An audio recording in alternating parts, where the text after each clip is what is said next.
The British Empire did not begin as a grand design, but as a fragile island seeking survival. Surrounded by rivals, Britain learned early that power came from control of trade and seas. Its geography shaped its destiny, forcing outward expansion rather than inward consolidation. The ocean became both shield and highway, connecting Britain to distant opportunities. Naval strength was not optional, but essential to national survival and ambition. Shipbuilding advanced rapidly as Britain invested heavily in maritime dominance. Control of shipping lanes meant control of wealth, resources, and influence. Trade generated profit, and profit funded further expansion and military strength. This cycle gradually transformed a kingdom into a growing imperial force. Commerce, not conquest alone, became the engine of British expansion. Chartered companies acted as extensions of state power beyond Britain's shores. These entities blurred the line between business interests and imperial authority. The East India Company became one of the most powerful organizations in history. Private profit and public power merged into a single imperial mechanism. Territory was acquired not only through war, but through contracts and coercion. Local rulers were often manipulated rather than immediately overthrown. British influence expanded gradually, embedding itself into existing systems.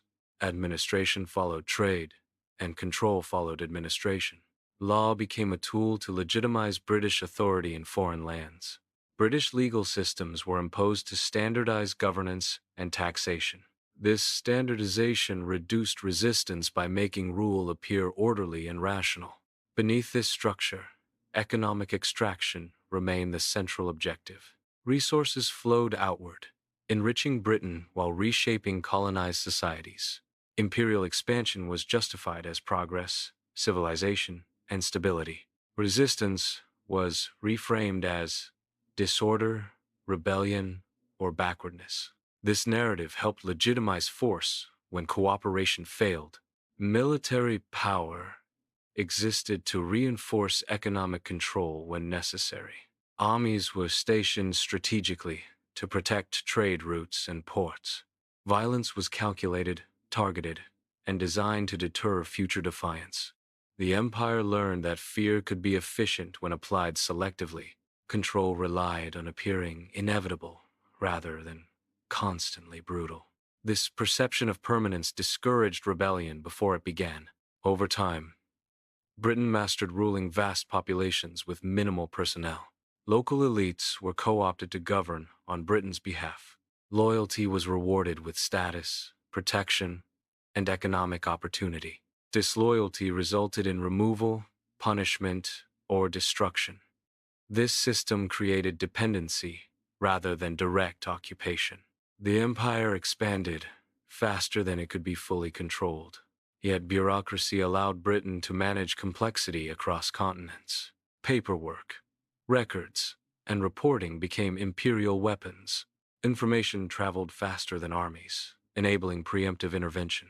Knowledge of populations became a form of power. Mapping, census-taking, and surveys reduced regions to manageable data. People became subjects, statistics, and labor units.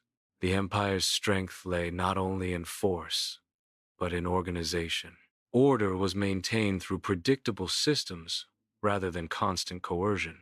Predictability created stability, and stability reduced resistance.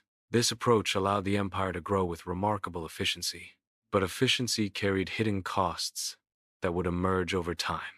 The British Empire did not expand through chaos, but through carefully managed systems of power and control. Trade companies often arrived before armies, establishing influence through commerce rather than immediate conquest. The East India Company began as a business, but slowly evolved into a governing force with military authority. Economic leverage allowed Britain to control regions without formally declaring them colonies at first. Local rulers were frequently maintained in power, provided they aligned with British interests. This indirect rule reduced resistance while ensuring resources continued flowing toward the empire. British administrators relied heavily on documentation, mapping, and census records to manage populations. Knowledge became a tool of domination, transforming geography and people into manageable data. Infrastructure projects like ports and railways served both economic extraction and military mobility. These systems allowed Britain to project power across vast distances with limited personnel. Colonial governance emphasized predictability, hierarchy, and obedience to centralized authority. Laws were imposed that favored imperial stability over local customs or autonomy. Economic systems were reshaped to prioritize exports, benefiting British industry. Local economies became dependent on imperial trade networks, limiting independent development. Resistance was not always met with immediate violence, but with legal and economic pressure. When uprisings did occur, they were often suppressed swiftly to deter future rebellion. The empire presented itself as a force of order, progress, and civilization. But this order was maintained through unequal power and restricted freedom. Colonial subjects were governed differently, depending on race, class, and strategic value. Rights were conditional, granted selectively, and withdrawn when convenient. The empire's strength lay in its ability to adapt administration to local conditions. However, this flexibility masked deep structural inequalities across imperial territories. As the empire grew, so did the complexity of maintaining control. Managing distant colonies required constant communication and bureaucratic coordination.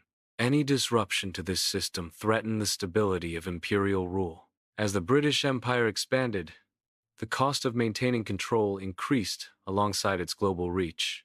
Wars, administration, and infrastructure demanded immense financial and human resources. Colonies were expected to support the empire, but many began to strain under economic pressure. Industrialization enriched Britain, yet often impoverished the regions supplying raw materials. Colonial labor systems extracted wealth while limiting local economic independence. Over time, resentment grew beneath the appearance of stability and order. Nationalist movements began forming within colonies, inspired by ideas of self-rule. Education systems unintentionally spread political awareness among colonized populations. British institutions trained local elites who later questioned imperial authority. World wars dramatically weakened Britain's ability to govern its empire effectively. Colonial troops fought for the empire, then returned demanding greater political rights. The contradiction between imperial control and democratic ideals became impossible to ignore. Maintaining authority now required greater force and fewer justifications. Economic exhaustion reduced Britain's capacity to suppress widespread resistance. International pressure increasingly favored decolonization and national sovereignty. The empire began transitioning from direct rule to negotiated withdrawal. Independence movements gained legitimacy through diplomacy rather than rebellion alone. Some transitions were peaceful, others violent, exposing the empire's fragility. Administrative systems once used for control became tools for dismantling imperial rule. The British Empire did not collapse overnight, but unraveled through gradual concession.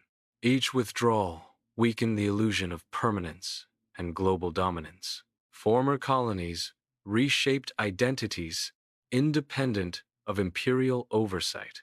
Britain retained influence through language, trade, and political institutions. Yet, direct authority over vast territories was no longer sustainable. The empire that once spanned continents receded into history. If you enjoy exploring history beyond the myths, consider subscribing for more documentaries like this. And as always, thank you for watching.